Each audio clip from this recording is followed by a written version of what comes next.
कितने कपड़े मिलते हैं, ये लुक्स जो है इतने अलग अलग लुक। अब एक गाना आप देखते हो, उस गाने में कम से कम 10-15 लुक चेंज होते हैं।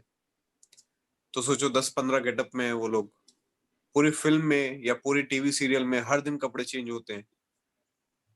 जो हमें इतने महंगे महंगे कपड़े दिखाई देते हैं, ये सब कहाँ से आते हैं? प्रोडक्शन हाउस अरेंज करता है तो कैसे अरेंज करता है, कितने दिन में अरेंज करता है?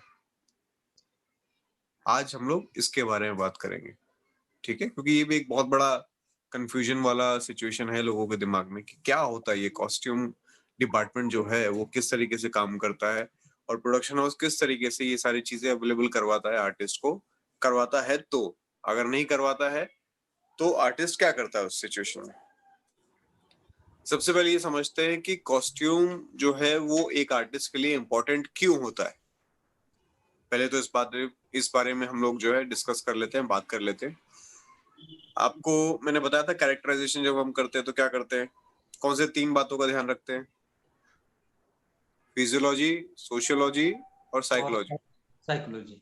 ठीक है, तो सोशियोलॉजी में हमेशा इस चीज का जिक्र होता है कि वो किस समाज में रहता है, किस लोकेलिटी में रहता है, उसकी कम्युनिटी क्या है ना? गांव में रहता है, शहर में रहता है, अगर शहर में रहता है तो कहाँ रहता है, पॉश इलाके में रहता है, झुग्गी में रहता है, किस जगह रहता है, और किस कम्युनिटी से बिलोंग करता है, क्रिश्चियन है, मुस्लिम है, हिंदू है, वो किस कम्युनिटी से बिलोंग करता है।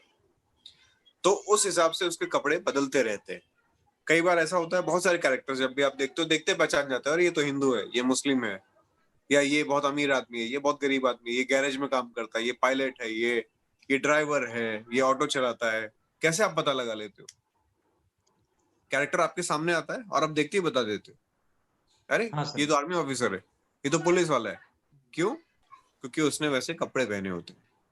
तो कॉस्ट्यूम जो है वो बहुत इंपॉर्टेंट रोल प्ले करता है कैरेक्टराइजेशन में।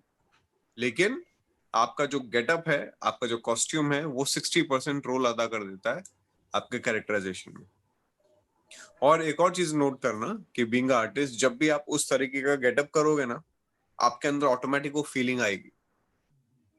जैसे अगर आप कोई पुलिस का कैरेक्टर कर रहे हो, या कोई भी XYZ, कोई भी आप शेफ का कैरेक्टर कर रहे हो, और अभी आप समझ नहीं पा रहे हो कि वो कैसे बात करता होगा, कैसे चलता होगा, उसका बॉडी लैंग्वेज क्या होगा, उसका एटीट्यूड क्या होगा, नहीं समझ में आ रहा आप जैसे ही कॉस्ट्यूम पहनोगे ना, आपकी बॉडी लैंग्वेज ऑटोमेटिक वैसा बिहेव करने लगेगी।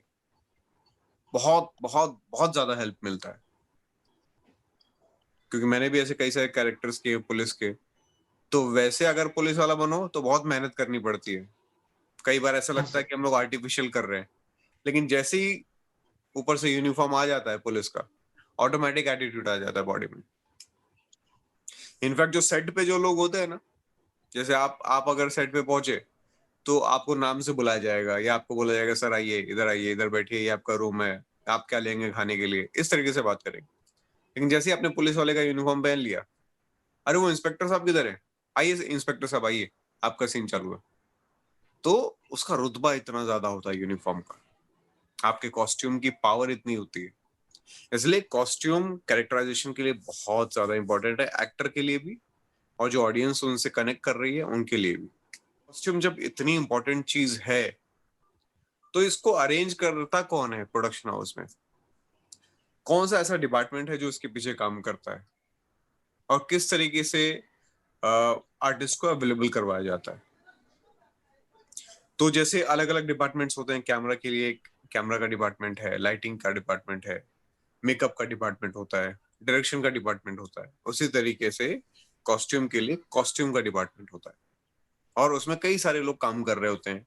स्टाइलिस्ट होते हैं कई सारे, एक उसका हेड भी होता है जो कि सारी चीजों को मैनेज कर रहा होता है। उसमें कई सारे टेलर्स होते हैं। तो जो भी बड़े बड़े प्रोडक्शन हाउस आप देखते हो, उसमें टेलर्स अवेलेबल होते हैं वहीं पे। वो कॉस्ट्यूम ज्यादा बोलते हैं, वो वहीं पर रहते हैं मौजूद, ऑल्ट्रेशन के लिए वहीं पे अवेलेबल रहते हैं। तो जैसा भी आपका मेजरमेंट रहता है, फटाफट फटाफट ऑल्टर करके आपको दे दिया जाता है तुरंत ऑन द स्पॉट।